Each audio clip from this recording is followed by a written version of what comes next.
Okay, so I wanted to make a little video publicly because a lot of this has been said to many people privately, and people are coming at me saying, you're not paying your child support, you're not paying your child support. Okay, so just to set the record straight, there's a lot of little ins and outs of all of this, but in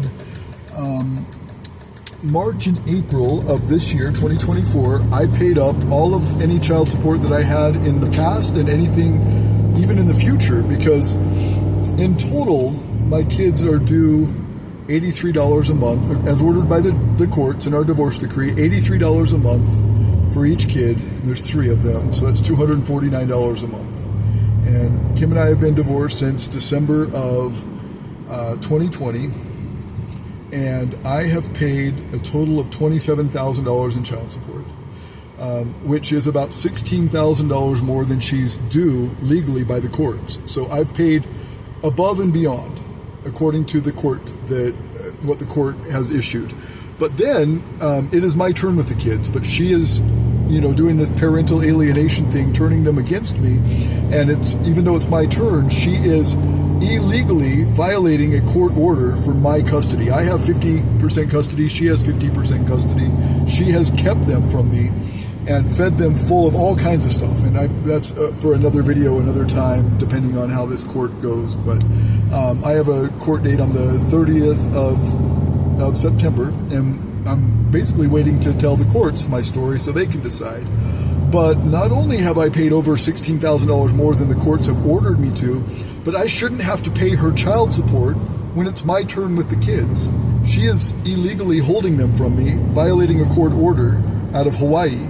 The court the police here in Eugene, Oregon won't enforce that. They said it's because it's in a different court and that I would need to bring it to this court in Oregon. So I have just not been, paying for my turn with the kids. Like, she never pays me when it's my turn, right? I'll have the kids for 6 months. That's happened 3 different times since we've been divorced, 4 different times since we've been divorced. I'll have them for 6 months at a time. She pays $0 in child support, $0 in child support. And when she has them, I pay her child support, above and beyond what I've been ordered to pay by the courts. So she wants my Social Security disability money for the kids. And I told her no, because since May, this is a fact, I've got it all recorded and, all the documentation, but I am on Social Security disability for a lot of my disabilities. I am physically and mentally not the same as I was before my car accident in 2013, and I've been on disability off and on since. I went on Ticket to Work program in 2019 and tried to get back to work, tried to have them assist me with going back to work, with my limited capacity. And then a year and a half later, my benefits were canceled. I went a whole year without any benefits, and Social Security disability gave me a bill for $78,000 that I owe them in back pay for not only myself, but for my kids. So I asked my ex-wife to pay me back what I overpaid, because I seriously overpaid based on just giving them all that money that I would get for them. Even though she would never pay child support, and I would always pay her child support, I always gave her all of the money I got from Social Security disability for the kids. Well then, they canceled my benefits because of this Ticket to Work program and me trying to go back to work and whatever, and I made too much money one year. And so they gave me this huge bill for $78,000 for my 4 kids and myself that I owed in back pay. And she wouldn't pay me back for what I overpaid, even though I only owed her $249 a month. I gave her well over $800. The courts ordered me to pay $249 a month. I was giving her well over $800. And then when I got some money in March, I gave her almost $13,000 of it, which was a good portion of what I got. It was over half of what I received, well over half. So I gave her that. And then it was supposed to be my turn. We had agreed. She called me. I was here in Utah. She called me, come up. It's your turn with the kids. I need help with them getting to and from school. This was a text message from her that I've still got. So I was signing a lease on a building in Cedar City, and I just canceled the contract and flew up to, just in my car. I got up there as quick as I could to Eugene. Took me 2.5 days to drop everything here and then to go up there. And so I went up there and I rented a house so that they would come with me during my turn, because I'm supposed to have them for 6 months of the year. This has been the pattern, is 6 months of the year.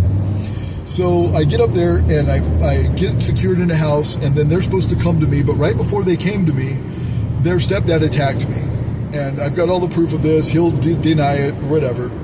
But I've got my daughter telling, the story of him, approaching me, pursuing me, yelling at me, screaming at me, as I'm walking away and trying to get out of their, house, or not in their house, but out of their yard. I was going to my truck that was in their driveway, and he approached me and screams in my face and whatever, spits and stuff. And so I push him back, and then he hits me, and then I just, restrained him. I grabbed him and I held him on the ground and restrained him. And that was the same story that my daughter told me on May 24th, the first time I talked to her since that incident. And I recorded it because, once again, he called the police on me simply because I was at my daughter's school, trying to interact with her for the last day of school. And anyway, so I started recording, and the cops came and left, and then I had my little girl telling me, and she recited the same story of him pursuing me pushing him, us wrestling, whatever.